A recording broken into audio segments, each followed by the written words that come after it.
Here's the full list of everything missing on the Cybertruck rear-wheel drive long-range rear-wheel drive version, the cheaper version, and the list is pretty extensive. Spoiler alert, it's worth paying that $10,000 more, and probably the reason why Tesla decontented, stripped out all the different options for the rear-wheel drive is because they wanted to have that effect where the all-wheel drive, their bread and butter, the truck that they probably sell the most of, just makes more value of a deal, and they're probably going to get a bunch of people bumping up to that. Now, unless you're just looking for that crazy low lease payment, like a $699 a month payment, then I would say the all-wheel drive is going to be your best bet. But here's the extensive list. No HEPA filter, no air suspension. This one has really piqued my curiosity because I want to see what the adaptive coil spring suspension actually feels like. Is it still comfortable or is it not? It also sits lower as well as a rear-wheel drive Cybertruck. So really curious. No rear light bar. And so what that is this part right here where there's a light at the top middle.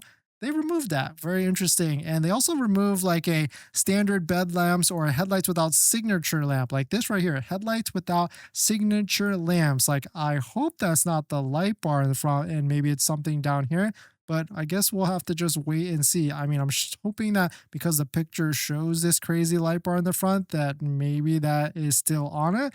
But, you never know until you actually know and see it with these types of things. Standard bed with no tonneau cover included, upgradable to a $750 soft tonneau cover, which if you see that, which we'll show you in just a second, it looks terrible. But the range does increase to 363 miles if you want it. Textile seats versus vegan leather, standard bed lamps, like probably like the side light bars that are not LED or they're not, maybe they're like halogen, which is weird. No L track in the bed, no 120 volts, no 200 volt in the outlet in the bed as well. No 2x 120 volts inside the cabin, so that's pretty useful actually. I've used that before in the past. No heated rear seats or no ventilated front seats. I mean, they've really taken premium out of the Cybertruck. I mean, it wasn't really like too premium already, and they've taken a lot of it out. Standard speaker center console with no second row screen, 7 speaker audio versus 15 speakers, no active noise cancellation, so it's probably really loud driving in this thing.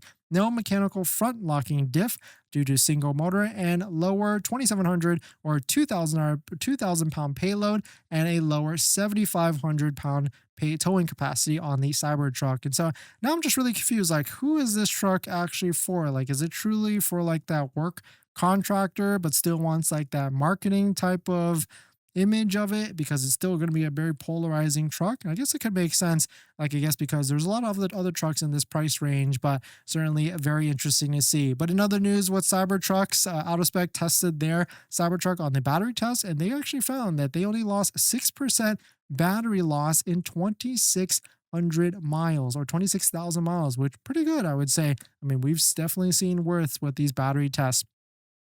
And there's been a lot of buzz about whether the all-wheel drive is worth the $10,000. And I would say it certainly is a lot much more worth it if you're looking to get it. But here's a funny post I saw from Cyber Mike. Breaking news, Cybertruck standard range now available. Price $39,420, including federal tax credit. And of course, this is not a real post at all in terms of an actual vehicle that's getting released. But I love this photo that he rendered or got somewhere to render of a really, really stripped down vehicle. And I mean, that's kind of how it feels like with the Tesla Cybertruck rear-wheel drive. But so the Cybertruck guy posted this, which I thought was pretty enlightening to read. Tesla Cybertruck long-range rear-wheel drive competitive with other EV trucks. Ford F-150 Lightning starts at $63,000. Their base model with a larger battery at 320 miles, not 360 like the Cybertruck, starts at $68,000.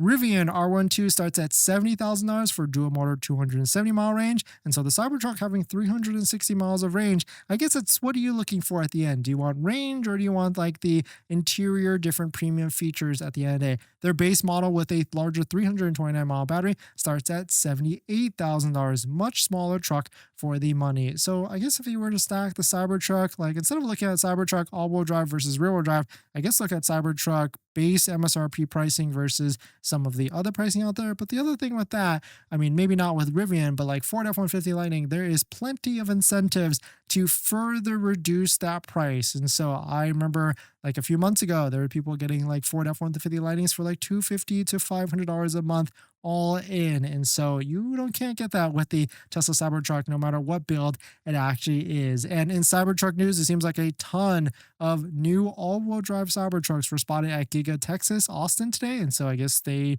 decided to turn back on the production for these. And so are these maybe going to Saudi Arabia or maybe the Middle East markets? I guess that can make a lot of sense. Or are they going to be coming out with a big incentive for all Cybertrucks in the near future, and they are trying to get ahead of that? But definitely some pretty interesting stuff. Let us know what your thoughts are. This is a picture that I saw yesterday of the soft cover of the Cybertruck, and yeah, that doesn't look that good at all, especially when it's rolled up. But I guess you wouldn't be driving with it rolled up at all. You would be driving with it completely closed as well. And I would say this is a pretty common sentiment for yesterday. Brandon posted this. This would be barely acceptable at $49,990, let alone $69,990. This is an insult, Tesla, about all the different features that were removed from the vehicle and everything. But let us know what your thoughts are. Let us know what you're thinking. On top of that, they did release another accessory that was at the same time, which we'll talk about in a little bit. But I guess it's like a mobile charger plus outlet adapter where you can plug into the charge port so that you can turn on and plug in other things as well. And then we've got this video here of the soft cover on how it actually rolls down and everything.